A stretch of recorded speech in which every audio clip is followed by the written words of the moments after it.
and I'm one of the instructors in Mechanical Engineering ME382. The other instructor in 382 is Dr. David Allman, over there in the funny coat.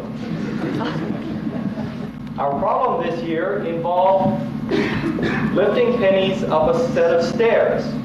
The machine has to start off in a space that is less than 6 inches by 6 inches by 12 inches. It can extend out from that after they start the machine.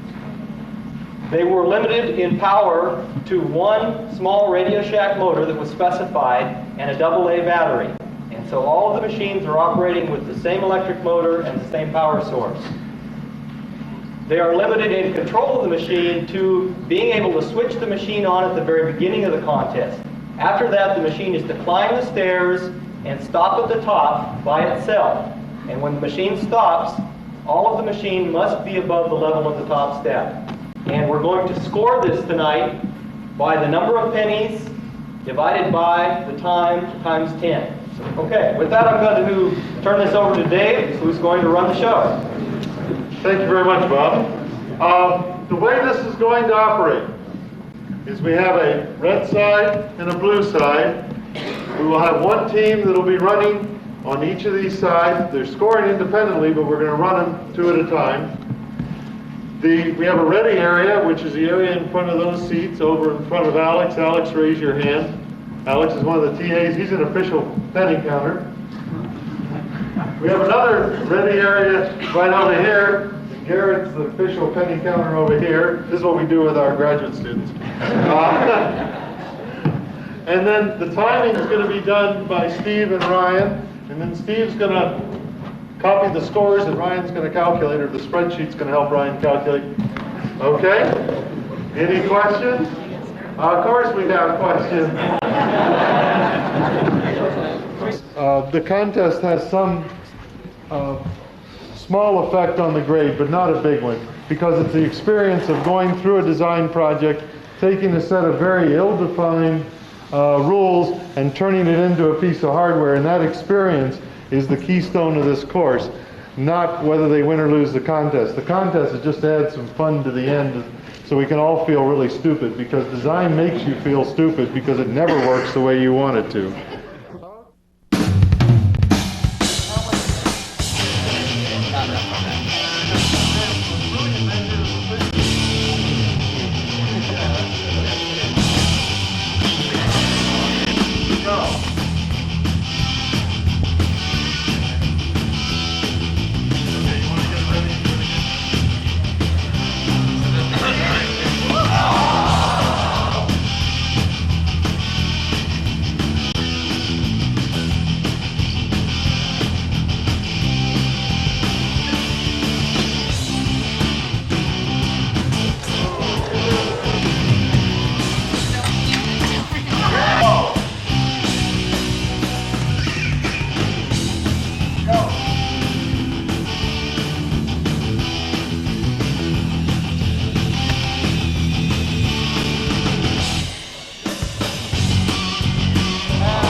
Basically, three things we're going to check. That is a space, well, one of the extra is a space component, but 3 things are a knot here. Gotta make sure they're running over all the pulleys. Make sure the string's out of the way.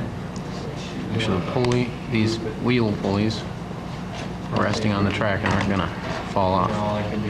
Nice little mercury switch on this side. Turns it off when it tilts the right way so we don't burn out the motor when we stop it. Locking it when it touches the top, what do you decide to do with When it that? hits the top, you'll see when it hits the top, it'll have a lot of drop force on there and it'll be in a rotational type of a system. We didn't, I mean, it's kind of hard to do dynamics on a one style prototype. Okay, well this little device is kind of a little tank thing, and starts off down here, and we got a couple switches in here that started off, and it comes up here. That's what these little wood pieces are for, to kind of lift it up the steps. And it probably won't work too good because it's kind of having a problem that when it gets up here, it tends to kind of fall off. So anyway, it might work, but well, we're working on that. We're gonna try and put the pennies in a different spot and see if that'll help it out, but I don't know if it'll work or not. We got 4 hours. The rest, I don't know. Not getting dead. Looks good to me. Well, that's important. Just gonna see if it works. Yeah, right. Putting these pennies on the sides. We're just coming in and how all the little kids. How's this all work here? All they do is play kids.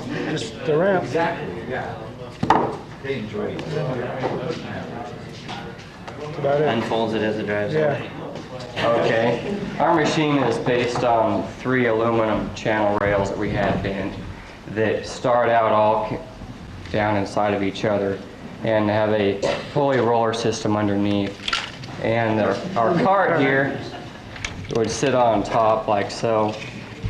Has motor and gearbox and a couple of winches. One of them would run down inside, run a drum that would extend these rails out when I'm sitting on a certain angle at 50 degrees.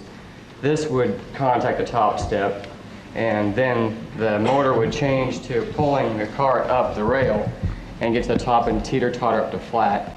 This way we'd be able to carry pennies on the machine itself rolling up and in the base also.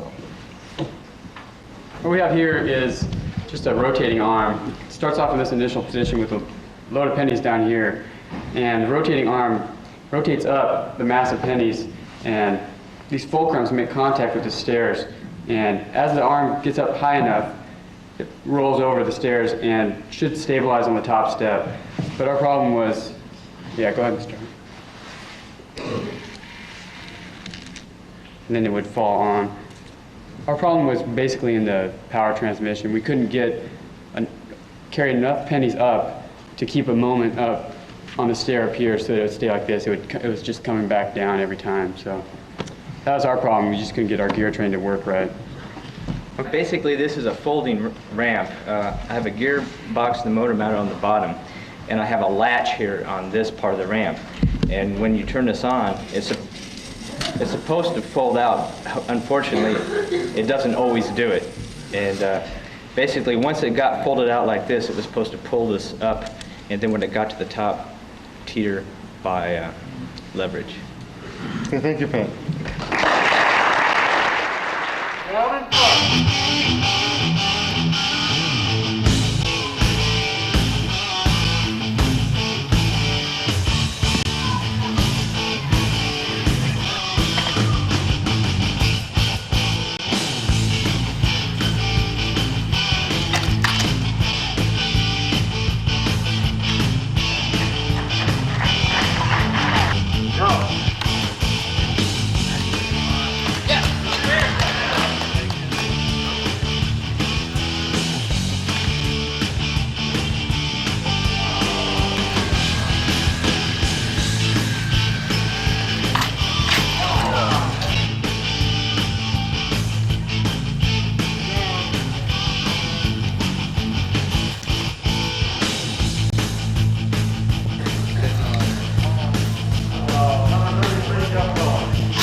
That's gonna be a full roll. Full roll. Oh, okay. We want a variable roll. Yeah, we look like we're not prepared, but actually this is just fine tuning. Getting it to balance, so we had to practice a lot. The key item here is the sponges. These are very important. What was that tag? It's the touch each step item. This thing right here. That's our last minute, just in time engineering there.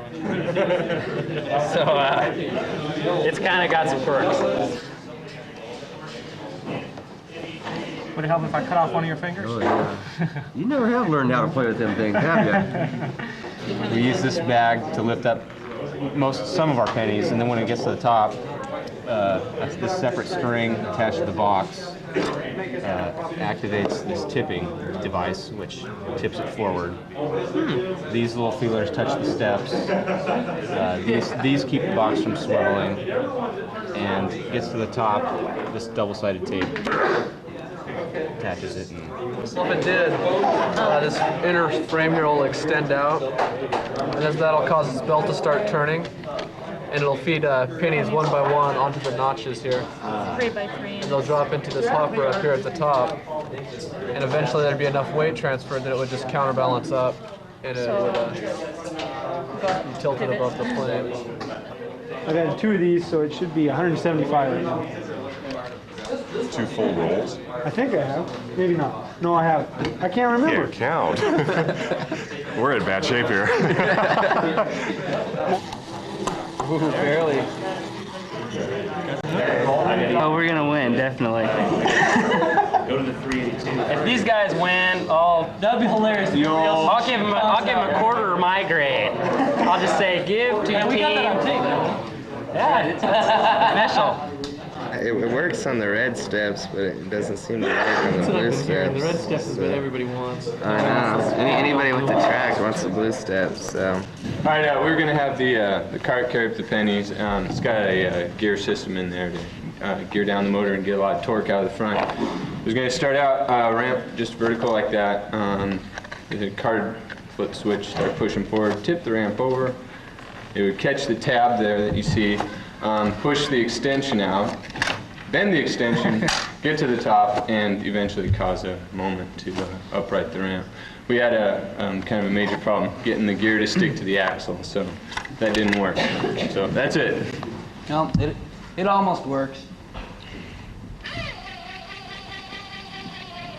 The pennies are in that roll coming up the side, up the middle. See, this is our problem. We had too much friction, so it wouldn't go at this corner.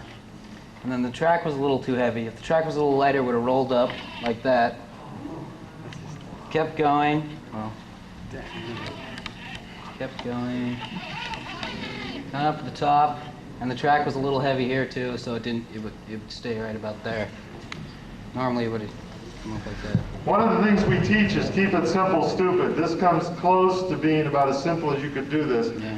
As you can see, we kind of took a different approach to it, and basically use 4 triangles to fill the spaces of the stairs, and then it would be basically just a ramp all the way up, and it would propel itself and the ramp up the stairs. The problem we had is that the track, the teeth weren't big enough on the track, but the technology's there, and we had prior success, but when it came down to the final product, it didn't work.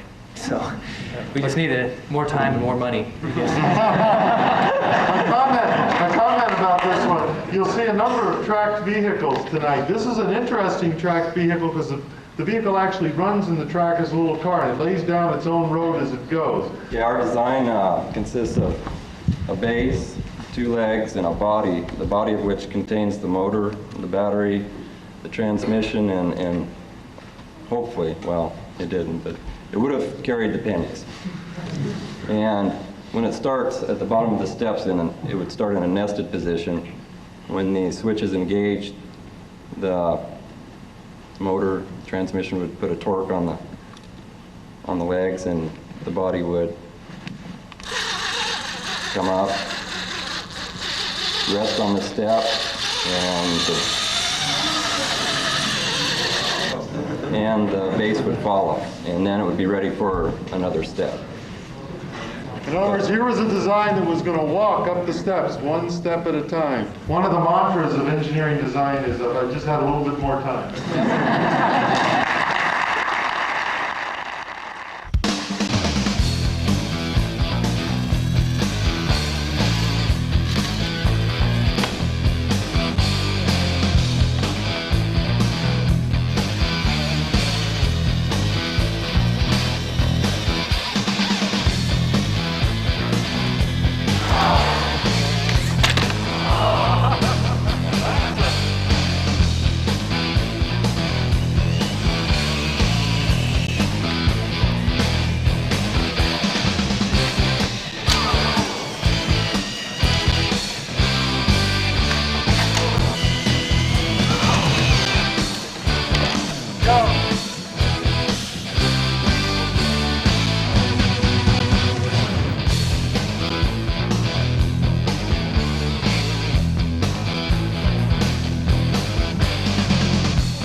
I'm glad it worked.